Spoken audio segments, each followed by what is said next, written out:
let's make it practical terms, right? Because fortunately for me, I've got a sister who writes music in the bedroom. Yeah.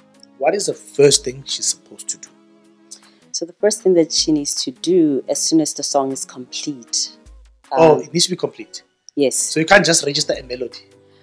You can. Look, a lot of artists are not getting their money. It's several reasons. Some of them don't know the process on how to do it correctly. Some of them, the songs are registered, but there's conflict of notifications. You and I have done the song together.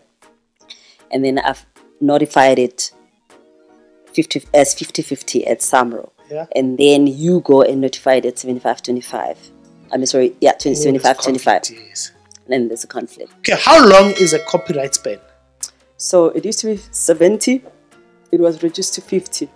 Yeah. So it's 50 years. And mind you, it's 50 years now when you're still alive. No, it's now when you're still alive and 50 years after you've passed on. Mm-hmm. So after you've passed on, it's still within the copyright life until like 50 years after you've passed on. So churches are supposed to be paying for using artists' music, right? Yes, because you know in churches there will be a joyous celebration song that is sung by the worship team. Mm-hmm. There will be every other artist, and especially the sing-along songs, you know, the easy ones that the melodies are so easy. People love the songs. So yeah, those songs are supposed to be compensated for by the church, reporting back to CCLI. So a lot of people don't understand how streams work. So I see some people have 1 million views on their music. Does that equal 1 million rands? No.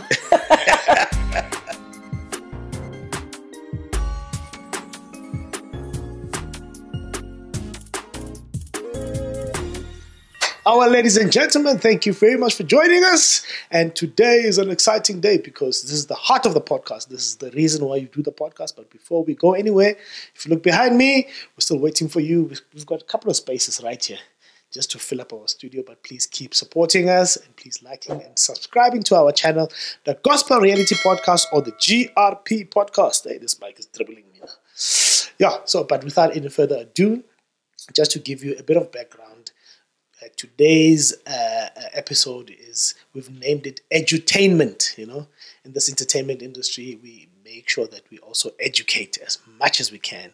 And I feel like today's episode is particularly important for all the artists or aspiring artists who want to make money from the industry. Not just what do you call this, sponsor? Not just sing on stage, but make sure that you singing on stage puts food on your table. So today I had to invite an interesting lady who deals with this on a daily basis. And I said, please come and tell us the ins and outs, what we're supposed to be doing, what we're not supposed to be doing, and what are the right procedures. Because whether you like it or not, music is a business. But without any further ado, I've got a lady here. I call her my soul sister because her surname is my mom's maiden surname. And I've known her for quite some time. And everywhere we go, we follow each other. I was staying in a complex and she stayed there. And I moved and I saw that she also stays there. So I think we're about to have this conversation. My sister, how are you? I'm good. How are you? Kefiloe Molefe. Yes. Ne? Yes, Molefe. that's my name. Lechencha name to Mazibuko or Zikani. I'm not going that route. I'm sorry. You're not going that route? Nakana only girlfriend at 50.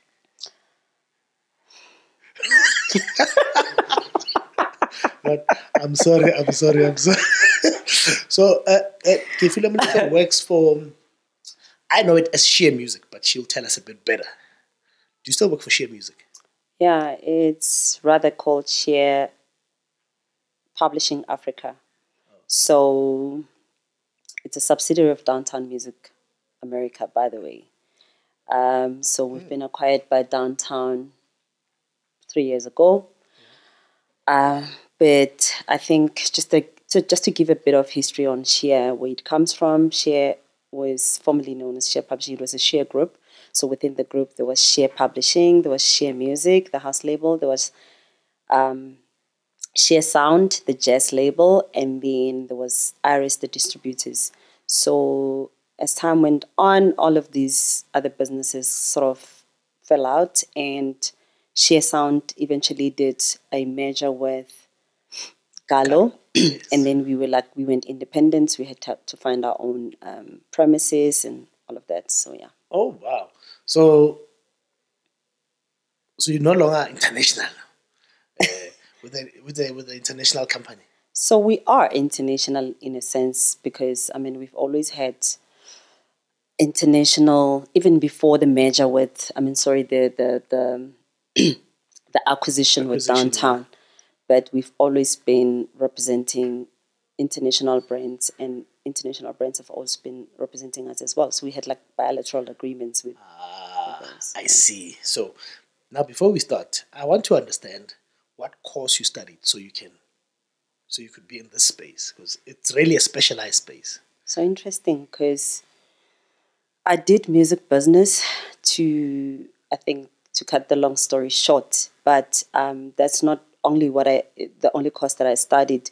So when I went to school, I only did PR, but then music business came along the way. But it was like a very short course. It was like, I think 2 years. It was supposed to have lasted for a year, and then it went on for like 2 years. But yeah, I did music business with Interact.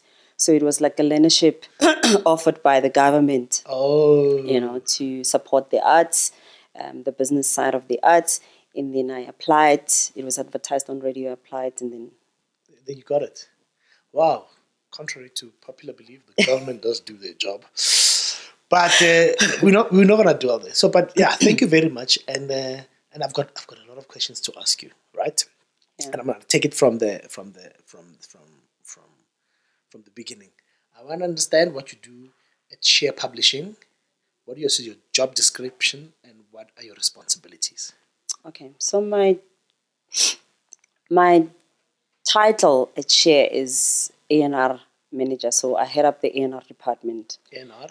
Yeah, A&R, artists and repertoire. Okay. So I think you and I, when we met, I was heading up the gospel department, and this is where probably this conversation came about. Of course. So, but since last year, I'm now like heading up the A&R department. So my job is basically to acquire new business and to look after the existing clientele. In short. How are you looking after them? So it's to offer services that we're offering. So this is the song registration, ensuring that the songs are registered properly with the CMOs, or we call them societies, your SAMROs, your CAPASOs, and your CCLIs.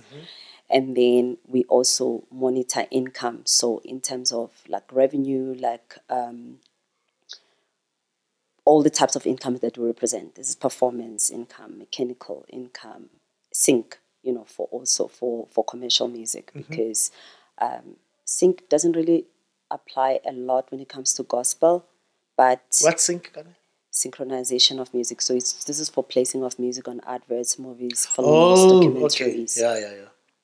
So, but we know that they use usually like the music that is used the most there. It's pop music and other genres. Amapiano is also big in that space. Not necessarily gospel, but you do have like television shows that are looking for music, for gospel music, maybe for funeral scenes, maybe for documentaries, maybe for inspirational music. So there's an opportunity to pitch music to those users for gospel music to be used. So yeah, we've done that. I think one of the shows that has used most of our music for it was, I forgot the name of the show. It's on ETV. It's a soapy actually.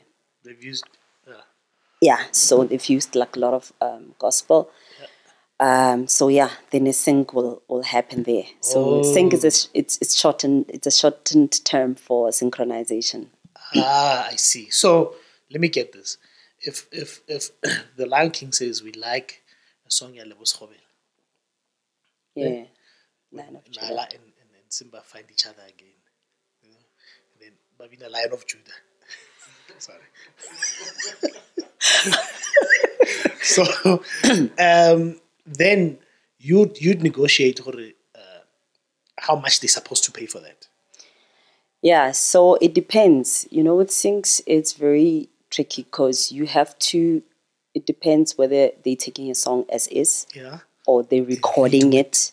They like finding someone else to record the same song, or also they're taking which portion of the song. So those things are looked after by the licensing team. We've got like a licensing team that negotiates such deals, depending on like which part of the song is taken and used, and also like the length of the song, things like that. So yeah, they would negotiate and then determine the fee. And also a lot of time, which is something that people don't understand, it depends on whoever's doing the production, like what, like how much budget do they have? Yeah, for the music. And then we can sort of work around that. Yeah. But the licensing team is the one that really does the negotiations. So you take that song and they say to you, we'll use the song for a year. Yeah. And then you agree and they pay you. And if it goes over a year, you renegotiate. You renew the license. Okay, cool. So let's make it practical terms, right? Because fortunately for me, I've got a sister who writes music in the bedroom. Yeah. What is the first thing she's supposed to do? So the first thing that she needs to do as soon as the song is complete. It needs to be complete. Yes. So you can't just register a melody. You can. So if she has her portion, like the lyrics, and maybe she sang, it's just an idea at that point. There's no instrumentals that's been put in the song. She can take that and then title it, because you need to have a title, unfortunately, and then get it registered with South African Music Rights Organization, SAMRO. And then once the song is developing, and maybe she gets like a composer or a producer to work on the song, to add on instrumentals and other things and enhancements that can be put in the song. Then once that song is complete now, everyone needs to now sit and discuss what we call splits, right? Yes. To say, okay, based on our contribution, this is how much I'm getting. If it's a song that is done by, I, for instance, did the vocals and you did the composition. Is it a 50-50 situation or is it a 60-40? Based on our contribution, then we need to like sort of discuss that and come up with a conclusion to say, okay, because the song is basically divided into two components. There's a lyrics part of it, and then there's a musical component of it. Which is instruments. Everything exactly. So if there's multiple composers, if there's multiple lyricists, how do we split? So some people I hear they'll drill down to the details as to, but I wrote the hook, I wrote the verse, I wrote this, So they need to discuss that and finalize that to say, put it in percentages, unfortunately, and say, okay, I get 45, you get 5%, I get the 50%. But ultimately, a song needs to add up to 100%. All right, cool. That part, I think, is understood. For me to be registered to be part of the splits, I also need to register with an organization.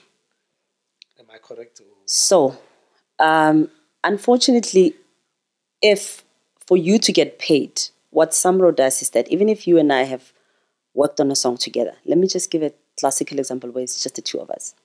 You've done the composition, I've done the lyrics. So we've done the split sheet signed for by the both of us. So now we need to get the song registered with SAMRO. I go to SAMRO and I get the song registered, notify the song, and then, or I do it through my publisher, whichever way you're comfortable with. And then SAMRO will document that notification on their system, and then they will wait for your notification as well in order for you to get paid, because you will need to apply for membership.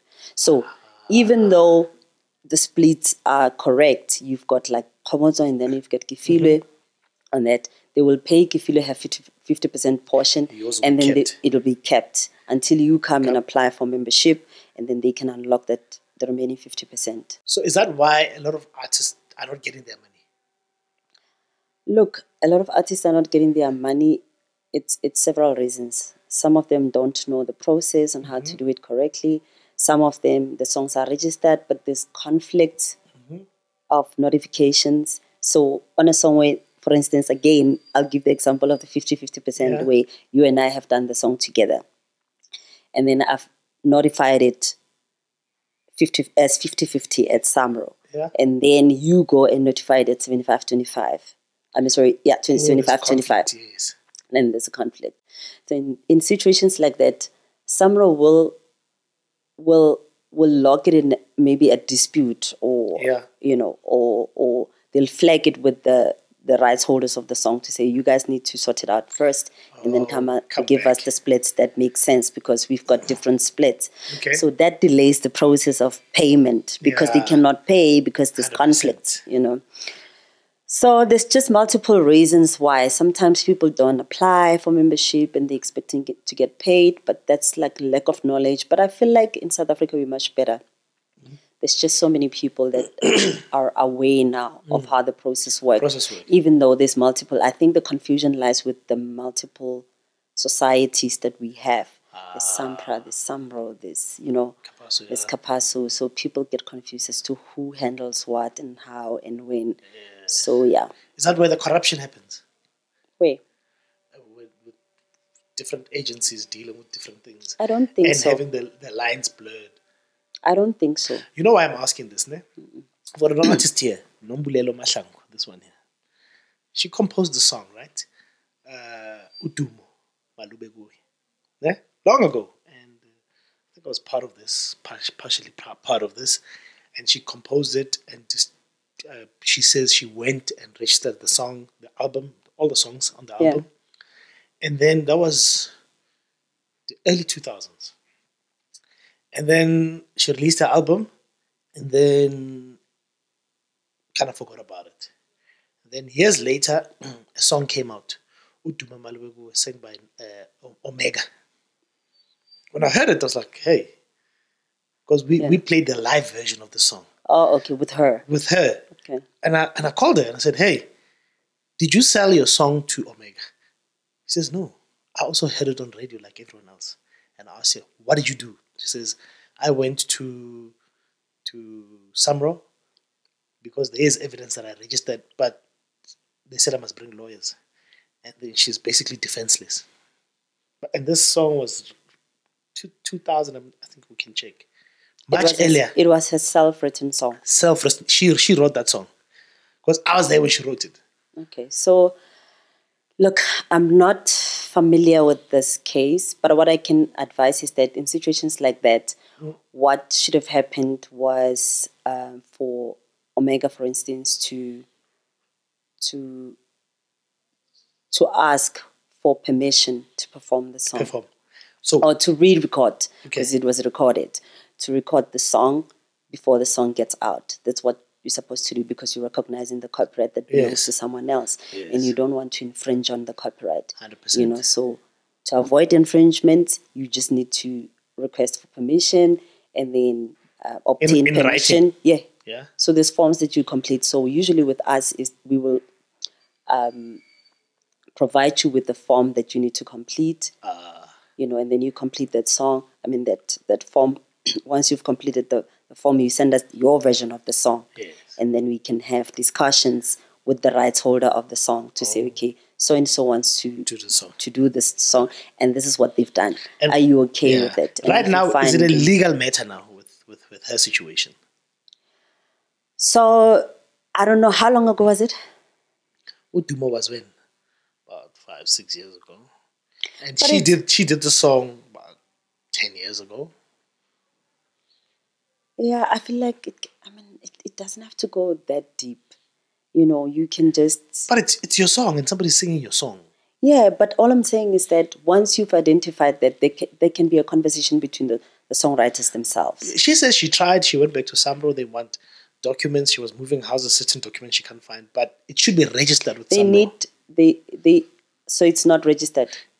Well, she says it is, but there's certain documents they're looking for and she can't find. I don't want to dwell too much into this. I think what I want to ask is, what do you do in a situation like that when somebody has taken your song? So it needs to be handed over to legal. to legal. Yeah. So it is a legal matter. It's a legal matter. It is a legal matter. So I'm sure what someone was trying to figure out is to find like a proof that she is indeed, the original composer of the song. So they are right. She must get a lawyer. Yeah. Okay. So it's money. And then maybe files can be pulled, the master files, to prove that she's the composer of the song, original composer of the song, and then maybe it's a big thing. Okay, cool. So let's bring it to while we're with gospel, ne? Yeah. Hymns. So are hymns free for all? Can somebody take a hymn and rearrange it as they please? So hymns, are you referring to the songs that are on the hymn book? Yes, on the hymn book. Yeah, those were written like whenever. Yes. So they've mostly fallen out of the copyright span. So all the songs that have fallen out of the copyright span, they can be used by anyone. You can rearrange it. You can have your own version. I can have my own version. He can have his own version. Yeah. So that's fine because then they've fallen out of the copyright span. Anyone can use them. So they now regarded as public domain songs. Yeah. So before we go away from this, so remixes also fall under the same category, right? So it depends. If the song is still within the copyright span, you unfortunately have to ask for permission. Yes. I see. You have to obtain permission before you use that song. But if it's a song that is out of the copyright span, it's public domain, therefore anyone can use it. Anyone can use it. There's a song, Benjamin Dube, I heard he composed, I forgot the name of the song.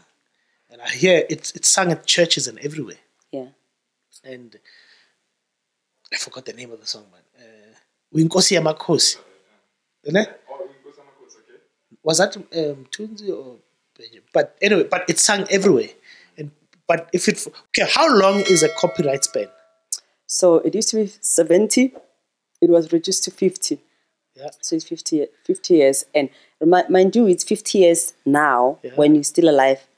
No, it's now when you're still alive and 50 years after you've passed on. Mm-hmm.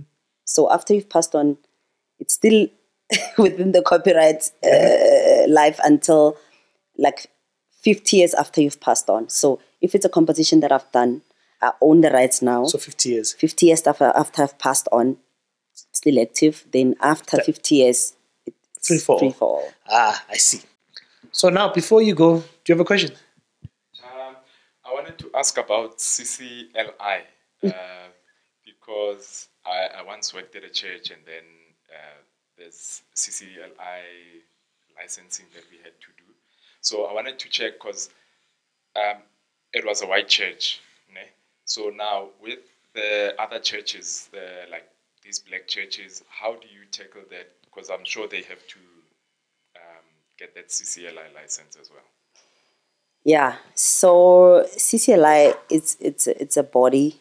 It really functions as a CMO, but for churches, it's based in Cape Town, and then there's other branches in the US and in the UK. So what they seek to achieve is to make sure that all the churches that use music, obtain licenses from them, so that they can be able to regulate and monitor that performance that happens in churches. So if, for instance, I perform a song by Benjamin Dube or any other artist that, wrote that specific song, so CCLI is saying that person needs to be compensated because you would have performed their own original composition, right? So if you look at it, it's the same approach that it's with radio stations, but this time because I'm sure the copyright law speaks to public performances. So now the churches are regarded as public spaces because some churches are so big, like your Rema churches or Grace Bible churches, they're like big. They have like big numbers. So now when the song is performed in a church, then it means in those, it's regarded as a public performance. So now the rights holders of that particular title needs to be compensated. So now they offer licenses to churches. So their target was on charismatic big churches, and now they're coming down to medium-sized churches as well. So it's like in South Africa, it's a process. You have to inform them the importance of getting a license, and also chase them because they know what needs to happen, but then sometimes they just don't report. And without reporting, it means then the composers are suffering. The original composers of the song are suffering. And because radio plays music on Sunday, plays music if you're doing an interview, sometimes during the week, and it's specific radio stations, not all the radio stations. So where will the public performance come from? When it comes to gospel music, if such bodies are not, entities like churches are not regulated properly. So what CCLI is doing is to try and enforce, the churches to participate. And their approach is quite subtle, to be honest. They just go to churches, they have a conversation, they issue the license, and doing those follow-ups with the churches to make sure that the license are paid for. Wait a minute. First question is, not question, so what you've said is churches are supposed to be paying for using artists' music, right? Yes, because in churches there will be a joyous celebration song that is sung by the worship team. There will be every other artist, and especially the sing-along songs, the easy ones that the melodies are so easy, people love the songs. So yeah, those songs are supposed to be compensated for by the church, reporting back to CCLI. I see. So if all churches in South Africa paid for the music, gospel musicians will live a bit better, right? Precisely. So now, here's an interesting twist. CCLI, they're not saying they should get permission. They said, if you do use it, pay for it. And is it a lot of money? I would say it's just reasonable amount. It's not necessarily a lot of money at this point. Yeah. But if they do it, if it was done by every church, you can imagine. It adds up. Yeah. So just to give you an example, there's a fabulous artist in South Africa called Once More. Yeah. He composed a song, We Are On Our Knees. And we heard T.D. Jakes sing it in his church. The church was singing it. And now the royalty is coming in dollars now. So is he supposed to... So if it's registered with CCLI, definitely he will see the money. He will see the money. Yeah, he will see the money because America is far ahead from us. Okay. They know CCLI, they recognize CCLI, they participate, they do the right thing. Yes. And then UK, even in schools, they do that. Wow. So now they way ahead of us. There was one of our client as well that her music was actually used on that. So his music actually, because even though it was performed locally by a female artist, but it was written by one of our songwriters, which is based in Botswana. So that song was big here in South Africa, but it was also big in America. So it's still generating income even today. Wow. And that one song, so all we needed to do as his publisher was to make sure that that song is registered on the CCLI portal. Although there's a couple of documentation that is needed there, there's the lyrics that is needed, the MP3 files, the chord charts, which is the part that most musicians don't want to do, or composers. Apparently it takes time. I don't know, so I'm not a composer, but once you've put all of this material together, it makes it easy for the churches to download and rehearse and use that song. Yeah. And it also comes with great value if you've provided all of them. All the information. Than when they have just the lyrics and not lyrics and the MP3 file. Because lyrics are obtainable on Lyric Find and on the internet, so it's easy to get the lyrics. But the chord chart is the tricky part. Yeah. But yeah, we've got artists that are like good at submitting that, but then some of them, because it's not within their skill set, exactly. So they will have to rely on someone else to provide them. Yeah. So, bafundisi nizwile nje, do the right thing.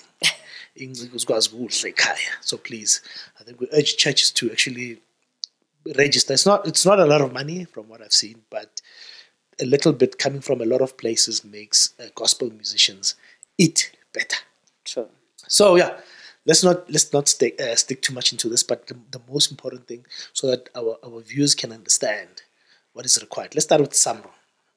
SAMRO is a South African Music Rights Organization. Oh, yes. So the first thing is you go to SAMRO, you register your music, right? Lyrics or whatever, and then there is Capasso. Capasso, are they the ones who are dealing with splits in terms of you did this part, you did this part, you did this part? So it's a mechanical rights society. Mm-hmm. So they offer licenses to DSPs. Right? Yeah. DSPs. DSPs are digital service providers. Ah. Yeah, your Spotify's, your Deezer's, your Boomplay, your all of these digital service Platforms, providers, yes. So they offer licenses to them, and not only in South Africa, but abroad as well. Okay. They're trying to make sure that if music is streamed online, composers and songwriters get compensated, rightfully so. Yeah. Yeah. And then now talking about streams. Because there was a point you were doing, your company was doing distribution in terms of physically taking the CDs to shops so they can be sold. Now it's streams. So a lot of people don't understand how streams work. So I see some people have 1 million views on their music. Does that equal 1 million rands? No. It's actually, the reality side of it is interesting, because for people to stream, they need data. And data is still quite expensive in South Africa. Yes. And also I think people don't understand the difference between people still stream on like platforms like Spotify on a free version. Yes. So a free version wouldn't really, make much of a difference in terms of what you get. Yeah. But a subscription will have a significant, difference in terms of what would, be paid to the composers and the authors. So we know. Album, you make 100 rands. If the same album is streamed, how much do you think you make, roughly? I cannot put the rough estimates on that. I'm sorry, because I'm telling you, from a publishing perspective, you can have like 200 pages of digital income, right? And then only amounting to maybe 120 rands.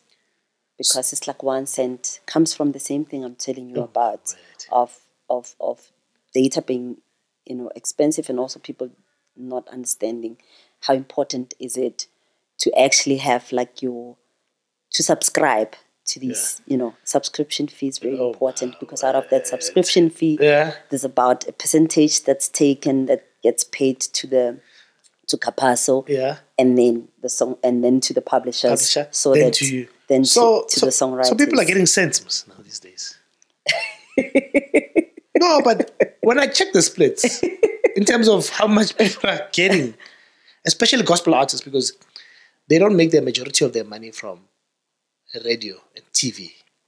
It comes from invitations to go sing different places. So honestly, if you have to put performance income is much more decent compared to digital. For gospel, I feel like we still have a long way to go as the continent, actually the entire African continent, to go to get to streams that would make substantial amount of money. But don't worry, man. Really, churches are going to register. I hope so. So that would be great, actually. That would be so great, because I feel like it's EduDrive that you're talking about. It's making sure that people understand what they need to do, so that if we all participated in this, musicians would really live a better life. Especially gospel musicians. So here's the thing. Now, I hope I'm not being too political, but South Africa, I don't know if we've got a streaming service that belongs to us South Africans and run by us. And the reason I'm saying that to you is they say to you, your song has done 1 million streams. How do you know? How do you know it's actually 1 million It's actually streams? 1 million streams. Yeah. So we're actually not in control. Because how do you know? Unfortunately, but I'm not sure what metrics they use, to be honest, to get to those figures, because I only see on social media when writers are saying, okay, this is, or artists saying I've reached 10,000, million views, or two, because in South Africa actually it's like 1 million views. It's a big deal. Really? It's a big deal because not everyone gets there. Yeah, but the money, I checked how much the money is for 1 million views. Fortunately, things have moved digitally. And like I'm saying, with the way things are going, we have a long way to go, because it's education, it's also data. We've got our own problems, so okay. All right. Fair enough. So, actually, these splits, even if they split, they split in sense, especially gospel. Gospel music, for gospel music to come together, there's a lot of moving parts. You get a drummer, and all of them, if we put all of them on splits, then everyone is going to split a 10 rand note, because producers now, drummers are producers now, keyboard players are producers, guitarists, a bass line can make a song or break it. And it's not, you came and you composed a decent song, but the bass line comes. It's catchy. And enhance it. And enhance it. And then can that bass player say, hey, I think on the splits, can you hear the bass line? Can the bass player say that? So what I think the split conversation, what I see happen, it's a very, I think what I would like to emphasize is that the split conversation needs to happen. Yeah. People need to be compensated equally and fairly, because these are the people that you need. Yeah. You need to work with them. So if you don't have these conversations, I swear 10 years from now, the industry will still be where it is. Where it is, né? However, if we have these conversations, we make sure that it's not an awkward conversation anymore. Because I know that when rapper, they'll tell you, sister, when you're done, when you complete with the song, having the split conversation, it's always an awkward element, and people would rather leave it like that and not, have that conversation, because you don't want to ruin things within your peers or your co-composers. But it needs to happen, because if it doesn't happen, I swear, things will remain the way they are. So I'm telling you this, is I was talking to a musician, a producer actually, and I said, then he says, there's certain projects I stopped working on because they don't want us to have splits. And I remember one of my favorite drummers that passed away, he played on a lot of albums, but when he died, he had nothing, because there was, what is your retirement as a musician? You gig, make a lot of money, but it finishes here. So you don't have, in the future, your kids cannot have anything. So your advice is musicians, the band, the BVs must try and work on splits. When they negotiate their rate, also negotiate splits. So now here's the thing. The BVs and the drummers that you're talking about, they instead needs to get themselves affiliated with SAMPRA, because SAMPRA it's a needle time organization. So they look after record labels, they look after the performing side of record labels, and then also the BVs and the band. So because now Samro and Kapaso looks after the original composers of the song, the people that came up with the idea of that particular song. So the BVs and everyone else were called after that idea. So the song is already in existence. They just called to come and actually put that, and sort of project or present that idea. Yeah. However, if they need to be compensated now for the performance that they've done, as backing vocalists, and they need to at least get themselves affiliated with SAMPRA. Sampra will help them. They will acquire all the necessary documentation that is needed in order for them to get paid. But I feel like we've been having these conversations back in the day. What's his name? Atlatini and Hotel Queens and all the other, artists that passed on long before. And we're still having the same we can't be having these conversations again, guys. Like, somebody needs to do something. If you must just set it like on your earnings as an artist to say, okay, if I'm charging 25K for a gig, I can put away 10% or whatever of that amount, so that later when I'm old, I could be able to live off this, Yeah. And though we've got like Samro is another organization that actually they have like a cover for that. I'm just not sure how much it is, but they do have a cover that covers. But then obviously you have to be a full member. Because there's also tiers within the. So the BVs and the band, they also need to be proactive. Yeah. These kind of things, right? Yes. 100%. So the next thing I want to take you to is groups. Being in a group, joy celebration, spirit of praise, worship house, all those kind of groups. The same rules apply, right? So you come into a group, like joy celebration, for an example, and I understand they groom artists and they bring them to the spotlight. But you go there, some people are ahead of others, and you've got your own song. What piece of document are you supposed to give them? You've got your own song. There's a lot of guys who record their songs with joy celebration or spirit of praise, or you've got your own song. Is there, before we do the song, is there a document they need to sign, or do they leave it to the management to do all the signing and the registration? So if you've written a song, my understanding, what I've seen, particularly with groups like Joy Celebration, is that I would receive a song. Somebody would send me a song, say, I've done the song for Joyous. Yeah. And then my first question, who did you work with? Yes. So if they tell me I worked with so and so and so and so, like, okay, please obtain the splits. Yeah. There's usually within the band, there can be like 60 people at Joyous, but there's only like 5 people that wrote that piece of work. Oh, yes. And I push it back. Please get me the splits. And then they give me the splits. Then I can proceed and get the song registered, number 1. Yeah. Get the song registered with Samro for all the performance activities, and then Capasso for all the digital activities. And then from our side, then I know we also have the file, should we find an opportunity to use it for movies, for documentaries. So I want to be petty with certain things, right? Yeah. You're in studio, ne? The two of you are recording a song. And I come in there, I'm like, guys, that song is nice, ne? But put a hi-hat that goes throughout the whole song. That song becomes a hit. Can I request royalties? Yeah, you've enhanced the recording.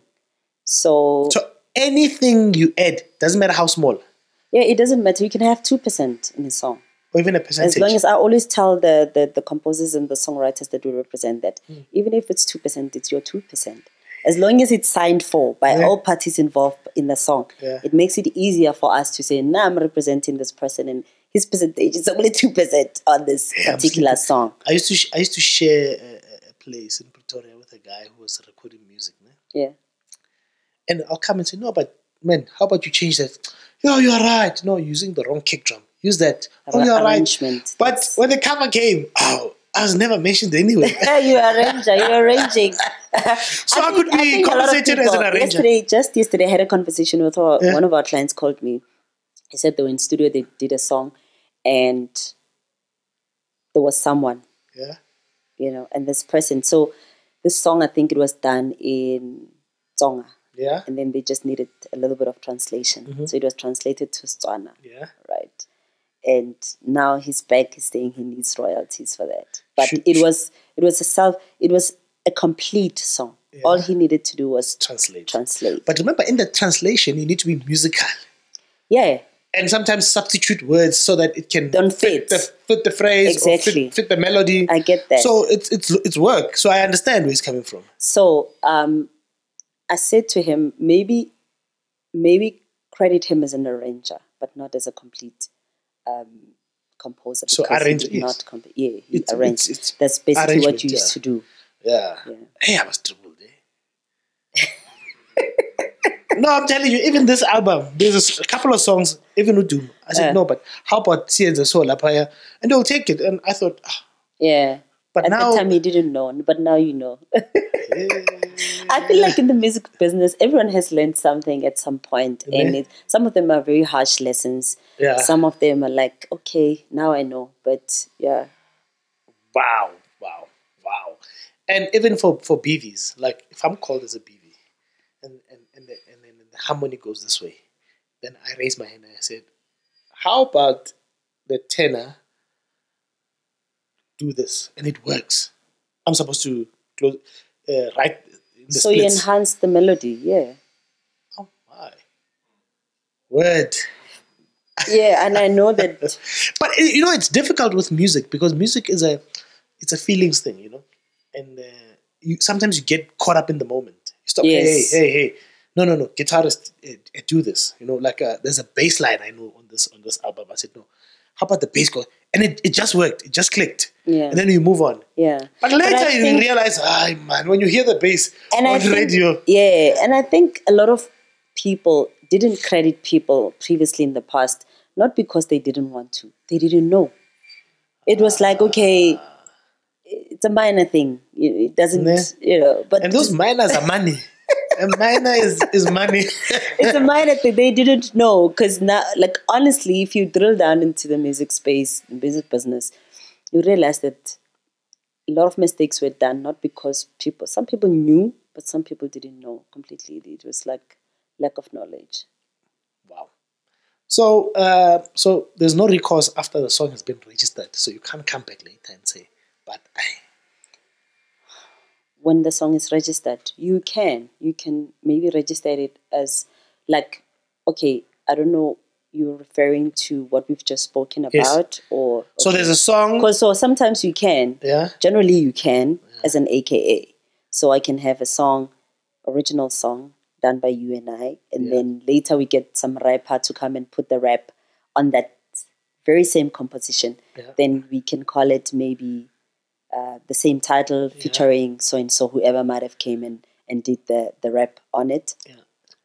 And then we can register it as an AKA. Yeah. So you can have like as many AKAs as you can to an existing title.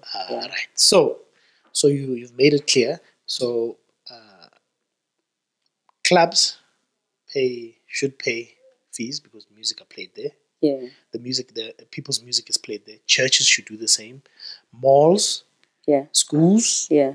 Restaurants. Yeah. And I saw some more start sending emails to events organizers like us, and they say we have to pay. Yeah. But it doesn't make sense because we hire a DJ, and DJ have licenses to go play music with Samro, right? So DJs have to have because they play music to the public, yeah. So they have to have license with Samro if they're making money, right? Yeah. Even if they're playing for free, they have to have a license. So why would they play for free? Exposure. Hey, we don't know. Okay, at that point there isn't much to pay, so you can have a conversation with someone to say, at this phase, I'm just a DJ, but I'm not necessarily generating any income. So I don't think Samro will expect any income from you, but they might expect income from the venue owner. Okay. Yeah, because the venue owner hosts events. Mm-hmm. Yeah. So I've seen certain gospel artists. Yeah. When they go perform, they don't just perform their own songs. They'll perform somebody else's song in a repertoire. Yeah. But whatever the case might be, should they have the same license that gives them so that they right? should have. So it's a public performance. They should report on on the Samro portal. They've got what we call a live written form. Mm-hmm. So it's online. Previously, it was printed out, and we would complete it as publishers. But now, composers and songwriters can go directly into the portal, and then they log on the portal and complete that. So on that, they want to know, obviously the songs that you performed in that specific event. Yeah. And then they also want to know where the event was and was held, you know, and then so that they can gather as much as information to know who is the right person to go for income. So usually they look at the capacity of the venue, and things like the cover charge and the songs that were performed. This is like for big events that happen in stadiums and whatever, stadiums and stuff. So they would want to know the capacity of the venue. They would want to know how many people performed, like the acts, and then they go for the promoters. You know, like you're saying, venue events organizers like you guys, they go for you so that you can pay a license fee. So within that license fee, they will obviously take their own share for administration costs, and then they will also pay the act. 100%. Now, this is for public performance, the public performance fee that is called for by the copyright law. You know, and then the remaining, so they take one for their administration fee, and then they take one for they split it amongst the acts that would have performed in that specific venue, and so that's how they split it. Oh, so if the government really knuckles down on this, gospel musicians in particular will be fine, because every Sunday the songs are performed. Where, like live churches. Or in churches? In churches. Wow. All right. So the last question I need to ask you is there a need for record companies now? I would say yes. I mean, some people are not, they talented, right? They can sing, they can do the parts, they can rap, they can do whatever. They're artists. And that's just how far they can go. So someone else needs to take that idea and run with it and make sure that people know about it and mold and nurture the talent and do all of those things. Yes, but they're doing it. So that's what I'm saying. Some people are able to do it DIY and be fine with that model. But some people are just good, but they just need another, like someone else to push them to another level. So record labels play that exact role by doing that, by providing the facility, by providing the financial support and all of that. So some people are fine with DIY. They can just do in their bedroom studios, get it over and done with. And then the next thing it's on Spotify. The next thing is they're performing live, and that's it. And they're fine because they still have, you know, the financial backing, and they're fine doing that because they sort of understand, the industry and where the money is within the industry, like the value chain. But the job of record companies is still very important. It's still very important in my opinion. Exactly to those type of artists that need support, because not everyone is also business minded. You know, some people are quite business minded. They're in it, and they are able to find opportunities and go for it. So, my sister, I've sent you 2 singles. I'm thinking, is it better for me to say, let me sign her under my company so I can kind of protect her? Or should I say, hey, Sissy, go see what you can do? Because I don't have a vision in terms of, I need to make sure by next year you're performing at this. I might have that vision, but I don't know. I don't have the know-how. So, and a lot of people are saying record companies are chowing people's money. What advice should I give her? Should I sign her? Should I allow other companies to sign her? So, me, I always say the industry, I mean, there's distributors, there's publishers, there's record labels, there's music managers.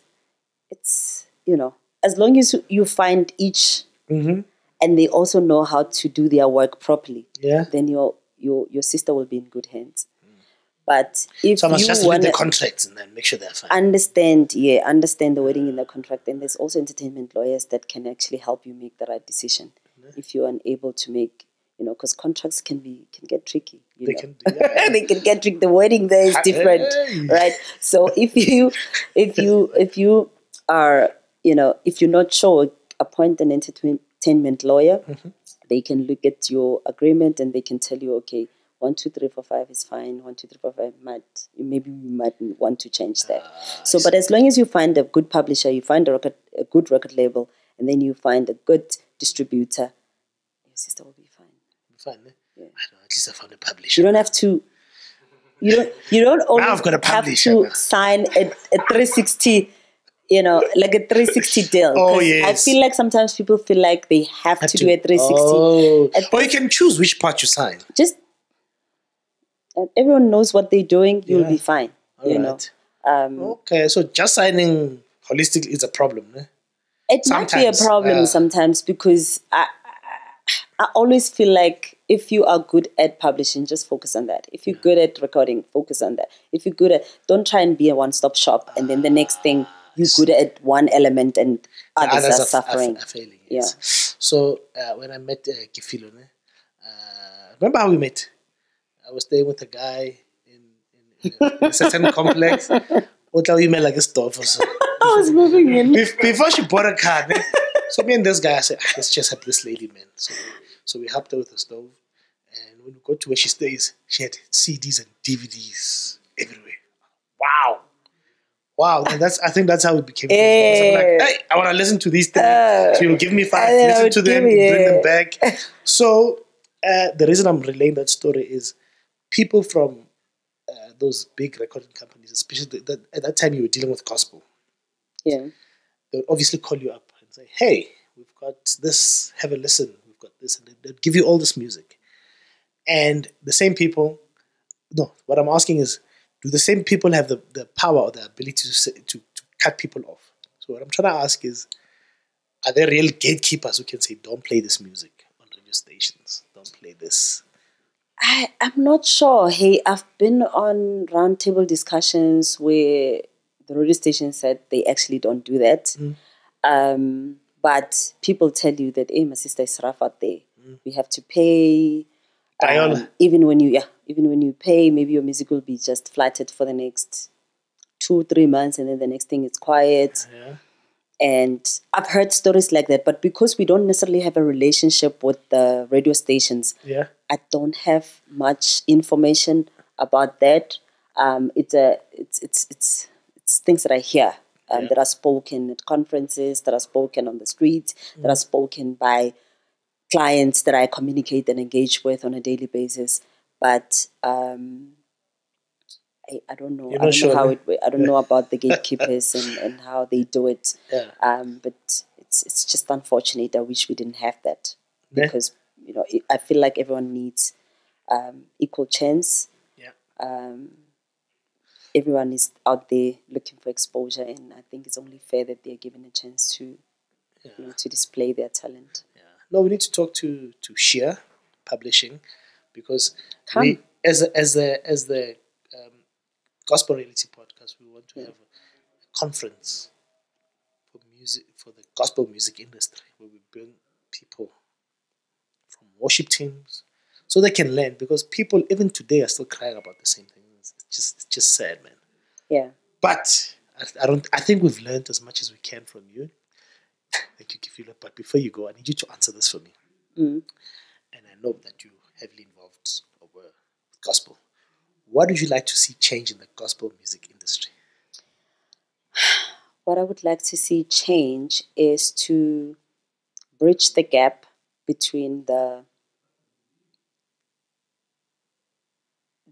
gap that exists within the African continent. So, I've traveled to Ghana, I've traveled to Nigeria, I've been doing like music workshops in those territories, and simply because we've got clientele in those territories. West Africa, we've got like a lot of clients from there, and from gospel to high life to Afrobeat, and then in Kenya as well, East West Africa, that's where we are. We have, but what I've picked up is the gap, in knowledge, in opportunities, in like collaboration opportunities as well, resources. So what I would like to see change is that gap closing. So I would like to see people like gospel artists that are based in those territories able to have access to South African artists whenever, and also the information that we have in South Africa, they should also have it. Wow. The resources that we have, they should also have it. Like, I feel like, and although the gospel industry in South Africa is struggling in its own, world, but I feel like it's much better, and I would like to see the gap closing so that we all are in the same continent, and we can all be able to work together. We can all be able to learn the same things that we're learning. And because there's just so many problems in terms of CMOs. They don't have the functional SAMROs and CAPASOs. They don't have that. Oh, wow. And it's saddening to see that they're working, they're passionate about what they do, but they also don't have direction as to where they're supposed to go. They do the music, great music, but they don't know where to go after that. And as a result, they don't trust anybody because, in between there will be, of course, people that take advantage of the situation. And, so, and then when you're told stories like that, it's sad because sometimes it's very late. There isn't much that you can do to assist. 100%. So I think that's my number one thing that I would like to see happen. So more collaborations. More collaborations. And information moving back exchange, and forth. Markets coming together. So that's what I would like to see happen. Ladies and gentlemen, you heard it first from Kefiloe Molefe. Kefiloe, thank you very much for joining us, taking your time off from Ghana and the United States, and now you are here. You came to visit us, but thank you very much. We've been going back and forth around this issue, and I think you know by now how passionate I am about this. So I had to get somebody who knows to let everyone know how these things work and hopefully have a better industry, Hopefully. Because we're being served by people who are heavy at heart, but the information is there. And I'm happy because, the industry has changed so much. When I first joined the industry back in the day, there were very few women in the industry. Now there's a lot. I feel like there's more women now. And that's step number one. We're still getting there. But in gospel, they say the women are managed by their husbands. That's why they make it. That's what people say. That's what they say again. I feel like also the appointment of managers should be re-looked into. Find someone who understands the business so they can make the best decisions for you. So when you appoint someone, a lot of time I've engaged with people that are managers and they've got no idea. But husbands do it better. I hear where you're going. I can hear where you're going. Look, if you're a husband and you know what you need to do, and you run the business on behalf of your wife, and you have the understanding, or at least you make the efforts to understand the industry, that's fine. That's okay, because you will be able to make the best decisions for your artist, for your wife, for your family. So, for your family. But if you don't understand, because they can also act as gatekeepers. Oh. They don't understand. And you're like, I need 1, 2, 3, 4, 5. And they're like, no. And you can hear that this person doesn't really understand the bigger picture. They're just saying no because it's only safe to say no.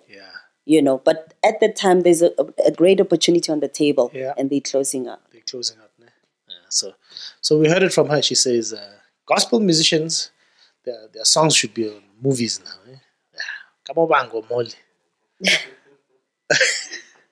Thank you very much for joining us. But more gospel reality podcast, you don't go empty-handed. Hey, we must give you something. And I must say that man they forgot to tell us that our sponsor forgot to bring us a hamper for ladies. But I'm sure we can compensate. Next time. So we've got our hot and cold from the Gospel Reality podcast. Keeps your water cold. A flask, I hope a flask, but a modern one, I see the covered design. By the Holy Spirit. So that's from us. Thank you so much. And on top of that, because we forgot, I like it. We've got you a 2 things. There we go. So we've got your shower gel from our sponsor, Letlotlo. I want a shower gel. It's actually DB. So that's for you. And Bona, we shall rebuke. one time. And then we got your Brazzo t-shirt. That's cute. It's written Brazzo at the back right there. We are that's from us to you. Thank you so much. There Thank we you so go. much. I appreciate. And other than that, Balaba Etu Akotso Ibe Lilun.